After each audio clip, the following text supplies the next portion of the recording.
Good evening.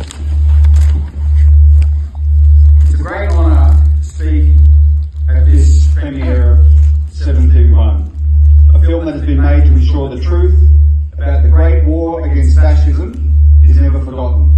And of course it's very significant it's happening on the anniversary of the September 18th incident, which could be considered the true beginning of World War II. This month we commemorate and celebrate the 80th anniversary of the surrender of Imperial Japan, which ended the war. In World War II, Australians knew that China was a very important ally against the Japanese. My grandfather fought the Japanese on the Kokoda track in Papua New Guinea. And one of the reasons he and his fellow soldiers were able to hold back the Japanese forces and save Australia is because China's fierce resistance had the biggest part of the Japanese military bogged down in China. China sacrificed 35 million killed and wounded to defeat Japan. However, a lot of this understanding of China's contribution to victory has been lost in the West due to the way history was whitewashed in the Cold War. And as Japan embraced pacifism and rose economically under the US supervision, old adversaries like Australia were prepared to move forward and not dwell on the past. But that doesn't mean Australians forgot Japan's atrocities in the war.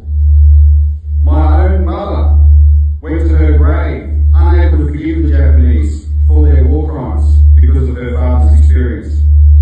A seat in federal parliament in Canberra, Bullwinkle, is named after Vivian Bullwinkle, the sole survivor of an infamous Japanese massacre in Indonesia in 1942 when 21 Australian nurses were ordered to walk to the sea with a machine gun.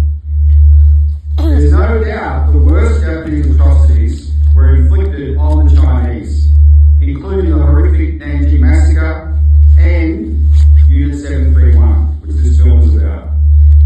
But as time has gone on and Australian governments have started to downplay this history out of fear of offending Japanese politicians who now deny these atrocities, too many Australians don't know this history. Chinese filmmakers are right to remember these events in films they share with the world. As someone who was committed to peace, I am happy that Australia and Japan are now friends, but with two qualifications. One, the price for that friendship must not be burying the truth about history. And two, if Australia can be friends with Japan, which is the only country to ever threaten us, then we should certainly be close friends with China, our World War II ally.